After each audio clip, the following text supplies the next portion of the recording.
speaking of the night hunting, what are some of your tips for hunting hogs at night? Like, what do people need to know? What do they need to get? And what are general hunting tips that you give when people want to strap up for the after dark hunt? I mean, I don't want to plug like, all the energy drinks and all that stuff, like, the Rockstar shameless plug.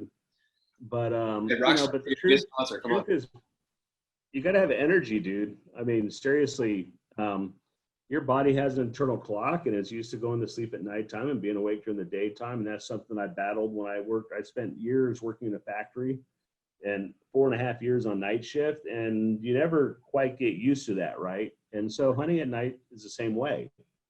It's real easy to go and sit down, especially bow hunting or still hunting, rifle, air rifle, whatever, and get real comfortable and fall asleep. Well, you can't do that for multiple reasons, especially if you're in a tree stand.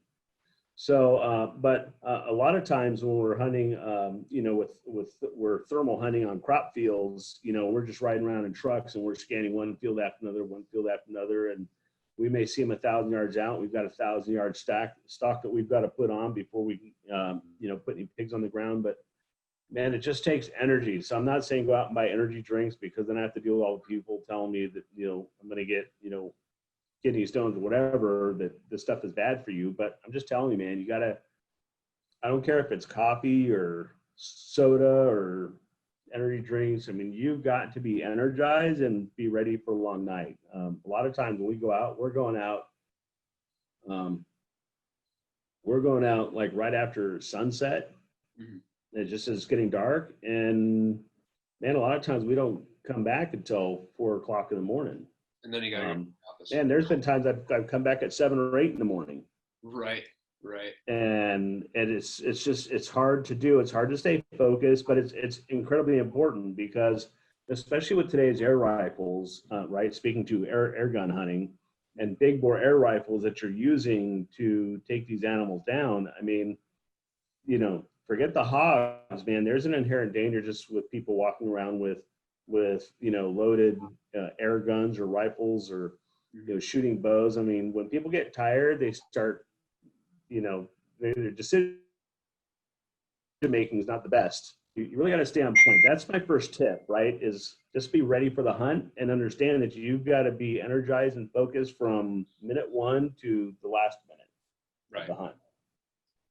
The other thing is I would use colored lighting. I know that you said that, you lit them up with white light and they didn't move, but man, 99% of the time when you light them up with white light, they're going to blow out. So I've killed a lot of pigs with red lights and green lights. And when I say red and green, I'm not talking about filtered. I'm talking about clear lenses with high intensity red or green LED lights. So tactical style flashlights. And when I bow hunt, that's what I put on the front of my bow. If I rifle hunt, if I'm not using thermal or night vision, then I'll use a red or green, say, tactical flashlight, maybe with a remote pressure switch, back on the handguard or the forearm. And I would do the same thing with air rifles. Use a bright, red or green colored light. That would be the next tip. Another tip that I would tell you is when you light them up, hogs do see some color. I wrote about that in that myth hog hunting, that myth article for Hog Hunting magazine. But hogs do see some color, so don't fool yourself and think that they're just seeing black and white, or like deer, they're just seeing some some blue, or they can see UV. Hogs see, I would say, almost on par with humans. In fact, I'll even go a step further and dispel the myth that hogs can't see, because I hear that all the time too. Hogs can see. I would say, again, probably on par with how you or I see. And they may see you a couple 100 yards out. They don't know what you are, but they know you're there. So if you're, say, within 100 yards and you're stalking, I mean, you really need to be in stalk mode, right? You're not just going to walk up on them unless they're busy and focused on other things. You're not going to walk up on a boar or a sounder that has pigs out there paying attention to what's happening around them. Gotcha. They see you coming. But they see color. So you don't want to blow them out with white. You want to use red or green, but when you light them up, you want to lower that light down on top of them slowly. I would say if you could learn to shoot just using the outer glow of that illumination that you're throwing at them, then you should never blow any hogs out. But I mean, I've been in situations before where I've used red lights or green lights, and I think that everything's kosher, and then I'll bring it down on them nice and slow, and they don't blow out. But then once I hit them with that solid beam, where I give them all that throw, now they're blowing out, right? And it's not necessarily the illumination. They definitely can see the light source. But the other thing you've got to determine is, especially if you're hunting from an elevated position, is what's happening on the other side of them. Because sometimes it's not the light that spooks them, it's the shadow on the other side. When they move and they see that shadow move, they're gone. So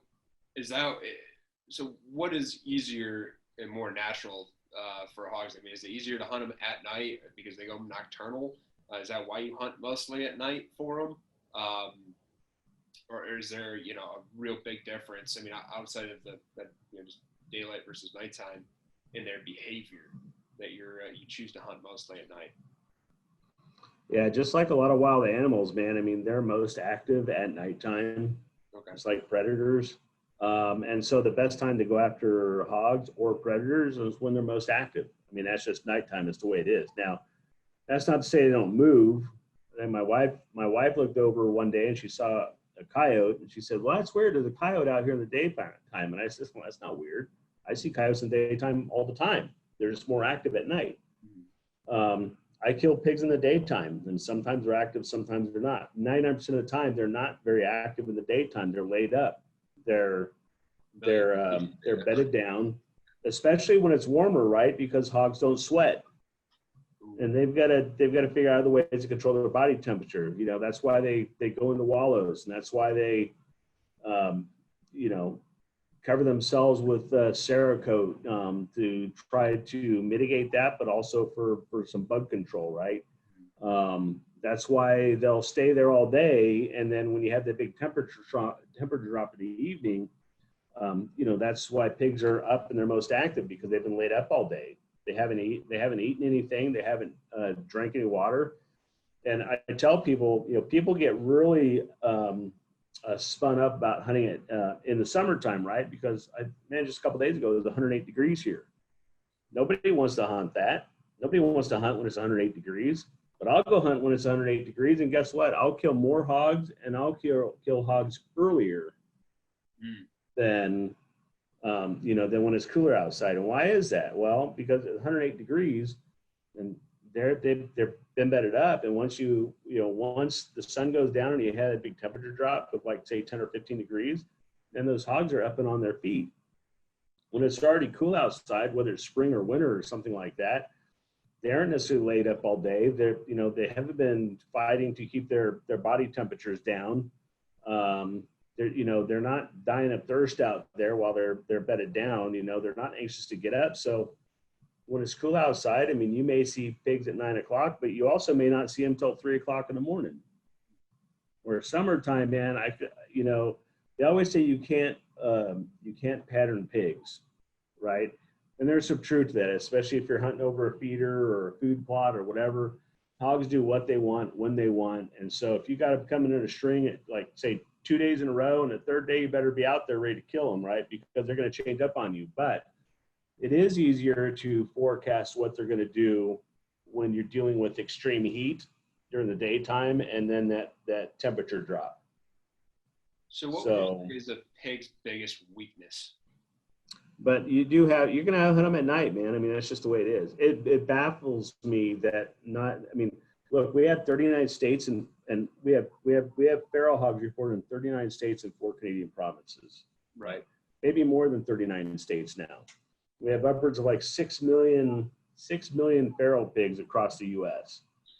And we still have states out there that won't let people hunt at nighttime. I'm like, man, use us in Texas as an example of what your state's going to become if you don't actively fight your feral hog population, because they reproduce at a crazy rate. I mean, feral pigs can reproduce up to twice a year, right? They have 115-day gestation period, maybe about 90 days of nursing and all that, and they're back in the reproductive cycle, and they're birthing at least 4 to 8, probably on average 6 to 8 in a litter, with